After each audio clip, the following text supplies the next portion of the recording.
नमस्कार श्रोताओं। गर्मी अपने चरम पर पहुंच रही है और नौ तपे की शुरुआत होने ही वाली है।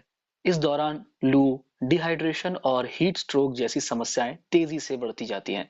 इन्हीं महत्वपूर्ण विषयों पर चर्चा करने के लिए आज हमारी टेलीफोनिक रिकॉर्डिंग पर हमारे साथ मौजूद हैं आयुर्वेदिक चिकित्सक अधिकारी डॉक्टर रविंद्र कुमार चौरे जी। सर, हमारे कार्यक्रम युवाणी के टेलीफोनिक इंटरव्यू में आपका बहुत बहुत स्वागत है। नमस्कार आकाशवाणी श्रोताओं, मैं डॉक्टर रविंद्र चौरे। आज हम बात करेंगे नौतपा क्या है उसके बारे में। नौतपा वह अवधि होती है जब सूर्य रोहिणी नक्षत्र में प्रवेश करता है। लगभग 9 दिन तक अत्यधिक गर्मी पड़ती है। इस दौरान शरीर का तापमान अत्यधिक बढ़ जाता है और मौसम में लू चलने की संभावना अधिक हो जाती है। अगर हम इसको वैज्ञानिक रूप से देखें तो यह गर्मी का एक पीक पीरियड माना जा सकता है। अगर ग्रीष्म ऋतुचर्या की बात करें तो इस समय में सूर्य अपने उत्तरायण काल में होता है। इस समय ग्रीष्म ऋतु में शरीर का जलीयांश सूर्य के द्वारा शोषित कर लिया जाता है और इस समय शरीर का बल जो है वो कम होता है। नौतपा 25 मई से 2 जून तक माना गया है। Okay okay okay. सर, नौ तपे के समय शरीर पर सबसे ज्यादा क्या प्रभाव पड़ता है? इसमें जो है इसमें सबसे ज़्यादा प्रभाव हमारे तापमान नियंत्रण पर पड़ता है और शरीर का तापमान जो है हमारा मस्तिष्क में एक और सिस्टम होता है हाइपोथैलेमस। जो हाइपोथैलेमस जो है शरीर का टेम्परेचर को रेगुलेट करता है। तो इस पर प्रभाव पड़ता है। जब शरीर में हमारा तापमान अधिक होता है तो शरीर में अधिक पसीना निकलता है, जिसकी वजह से शरीर में पानी की कमी और शरीर में इलेक्ट्रोलाइट की कमी हो जाती है, जिसके कारण से शरीर में कमजोरी, थकान, चक्कर आना और शरीर में डिहाइड्रेशन जैसे लक्षण मिलते हैं। ओके। सर, जैसे कि हम बात करते हैं हीट स्ट्रोक की, तो सर हीट स्ट्रोक और सामान्य गर्मी लगने में क्या अंतर होता है? इसमें जो है सामान्य गर्मी लगने पर व्यक्ति को सामान्यतः कमजोरी होती है, पसीना आता है और कई बार चक्कर आने लगते हैं। लेकिन हीट स्ट्रोक की बात करें तो ये एक गंभीर स्थिति बनती है। इसमें शरीर का तापमान जो है अधिक बढ़ जाता है और व्यक्ति जो है बेहोश की अवस्था में या सिंकोप की अवस्था में आ जाता है। तो इस स्थिति में व्यक्ति को हॉस्पिटलाइज करने की आवश्यकता पड़ती है। ओके।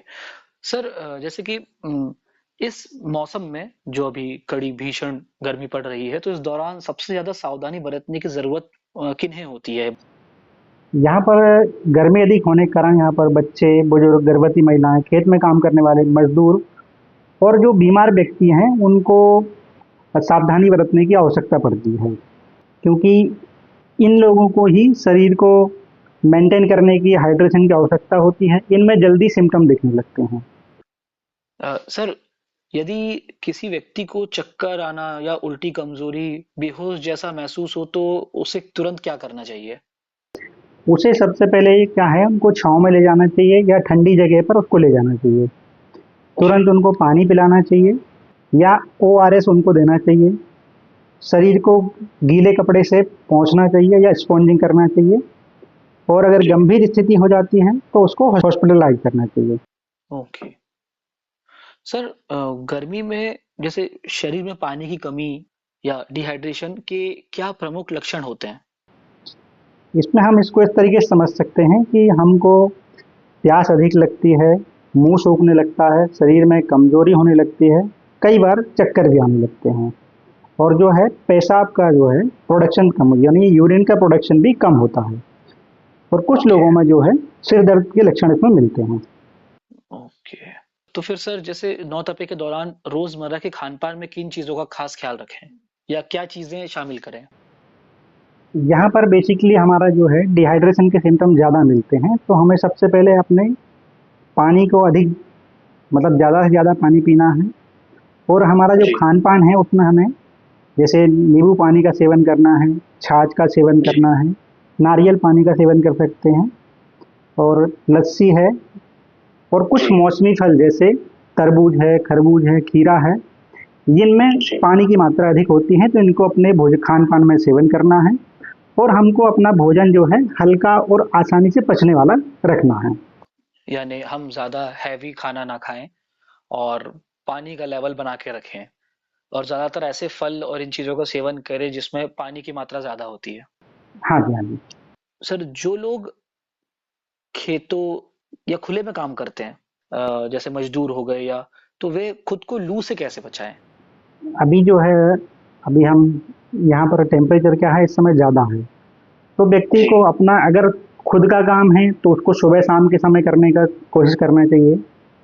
अगर वो बाहर फिर भी उसको निकलना पड़ रहा है तो सिर पर कपड़े का धारण करना चाहिए, उसको टोपी लगाना चाहिए, हल्के कपड़े पहनना चाहिए और बीच बीच में जो है उसको पानी पीते रहना चाहिए। सर, जैसे खास तौर पे एक, जैसे ये तो हमने बात करी जिनको बाहर निकलना पड़े, लेकिन जिन्हें लू लग जाए तो वो एट अ टाइम क्या उन्हें करना चाहिए बचने के लिए?